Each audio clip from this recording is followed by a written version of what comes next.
So we have underachieving kiddos around us all the time. We see them. Their results or their performance doesn't even come close to what their potential is. So that's fine, we can all accept that. Until, whammy, it's our kid. We look around and we realize our kid has become the underachiever. So this video is going to talk to you about some common causes of underachieving, but it's also going to give you some strategies if you want to help them. Hi, I'm Katie Anderson, mom, gifted teacher, gifted endorsement teacher, and curriculum writer. You're already a pro at parenting, so stay tuned and let me help you become a pro at teaching.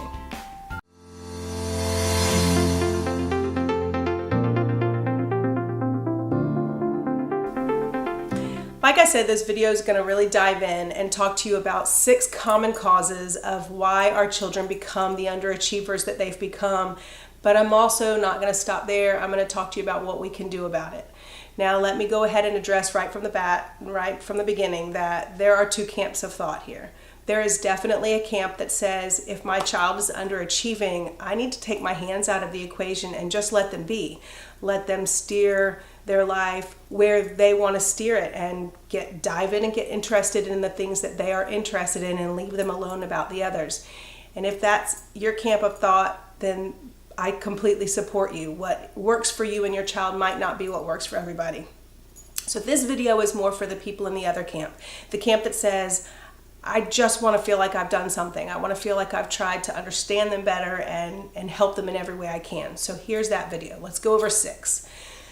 The first one, and a really common cause of underachievement that people overlook sometimes, is perfectionism.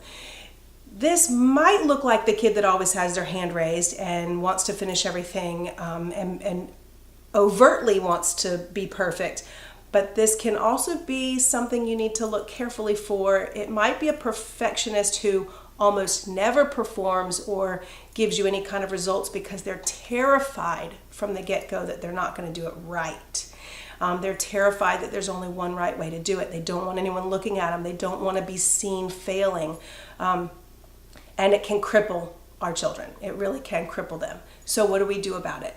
Well, one of the things we can do is remind them on a regular basis that even if they're smart, or people have been telling them they're smart or that they're gifted, that we don't expect perfectionism. We definitely don't ever expect them to be perfect in everything they do. But what we do expect all the time is for them to show tenacity, for them to show that they can stick with it when it's hard, when it's difficult.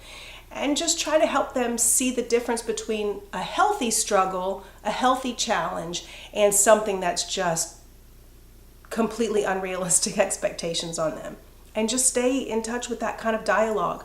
Reminding them and showing them examples of people that had to fail a few times and had to do something wrong.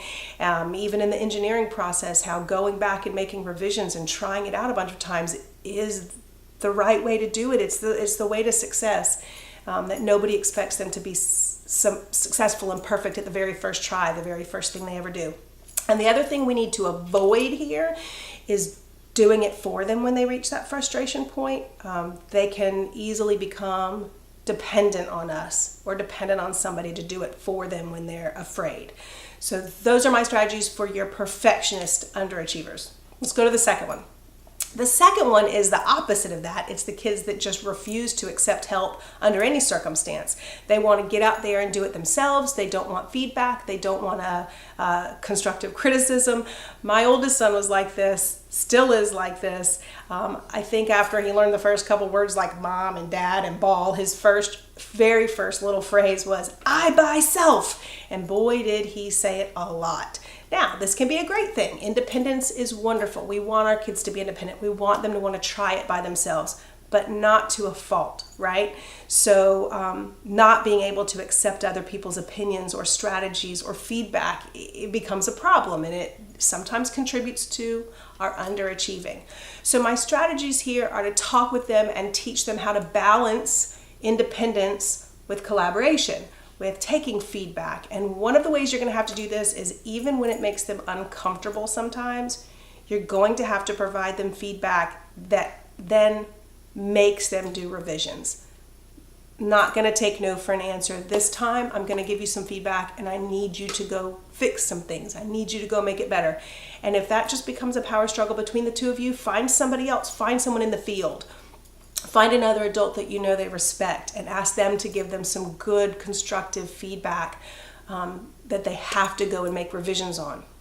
All right, the third cause that I've noticed in my experience for underachievement is just a lack of interest. I mean, boredom. Like, I don't see a point. Why am I memorizing this? Why am I learning about this? This is not the subject I'm interested in. This isn't the area of life that I'm interested in. So what do we do about those?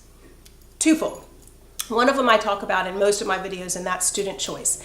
You want things to be student-led as often as possible. Ask them what they're interested in. Ask them what they want to learn. Ask them how they think they could show you that they've mastered that skill or that concept or whatever it is, that standard that you're wanting them to master. Let them be in charge as often as possible. But the flip side of that is that sometimes you just have to say, we all have to do things that we don't like to do. I'm going to give you choice as often as I can. But you then have to understand that there are going to be times in life where you don't have a choice. Someone is just going to tell you what you have to do, and you're going to have to learn to just suck it up and put a smile on your face and do it anyway. Because whatever your long-term goals are, whatever your child's long-term goals, the career that they plan on being in, and I've had to have this conversation with my oldest son too, is, hey, that's awesome that you go in and ace all of your engineering tests. But if you really want to get into an engineering school, they're going to want to see the work ethic and everything else. They're going to want to see that you're willing to put in the time and the effort into the areas that you weren't as interested in. So those are my strategies for helping our underachieving kids who are just flat bored and don't see the point in what they're learning. Three more. Let's go on to number 4. My fourth main cause for underachieving kids is peer pressure. This one is becoming less and less common, which I love to see. But sometimes your kids are in a social group where they're just kind of shunned upon to be smart. They look like a know-it-all, they look like the smarty pants, and maybe they're hanging out with athletes, or maybe they have a different group of friends who are struggling with balancing valuing their education and also valuing whatever else they're interested in. This is a hard one. This is tough. Dealing with friendship in adolescence is really, really difficult. But my best advice here is to sit down and do some long-term goal setting, so that your kid remembers what the prize at the end of the journey is that they're reaching for. They'll see that prize as something that's quite valuable. Sometimes, though, we do need to teach the strategy of not sounding condescending. Sometimes our kids who are pretty smart naturally, they come by their knowledge naturally, have a hard time not just being condescending or coming across as that know-it-all. So we need to take a look and find out where all the problems are if the peer pressure is an issue. Another reason for underachieving in our kids is asynchronous development, or sometimes even being twice exceptional, having a disability alongside having a real strength in another area. So when this is the case, we definitely need to sit down and make sure that we are setting realistic goals for them, depending on where their strengths and disabilities are.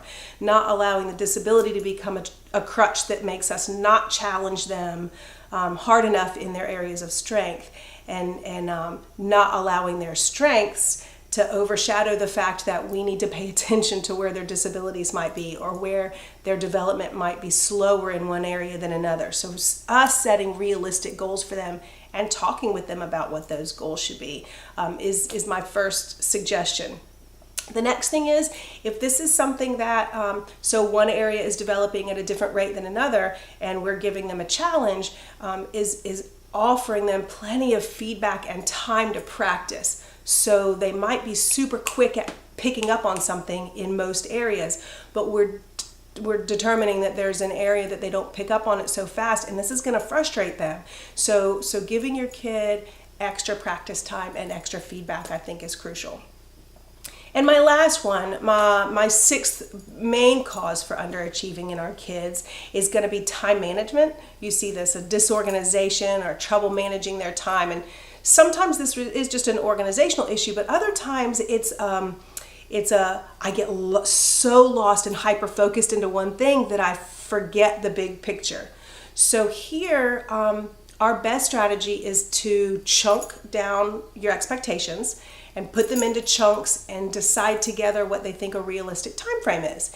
I also like to make time logs so that my kids can set their own goals, little mini goals, and then long-term goals on this time log, and then go back and be accountable. What did you really do during this hour? What did you really get accomplished during this 3 hours?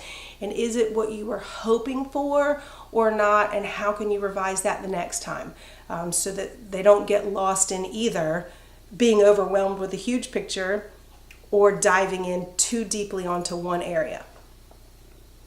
All right, so let's summarize.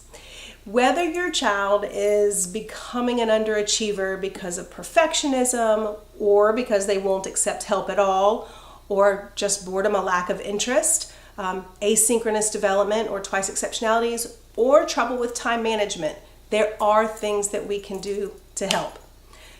First, don't expect them to be perfect, and make sure they know we don't expect them to be perfect, but what we do expect is tenacity in the face of a healthy struggle. And we do expect them to listen to feedback and make revisions along the way to make whatever their product is, whatever their learning experience is, even more valuable and even more rich.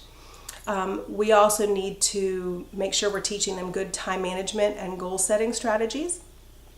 Praise the process along the way instead of waiting until a final product and only putting the pressure on the final product. And giving the kids a voice every time we can in what they learn, how they learn, and how they want to show us mastery of what they've learned. And when all else fails, sometimes we just can't want it more than they want it. Overall, I hope that this video helps you turn your underachieving kids into productive, lifelong learners. Until next time, happy parenting.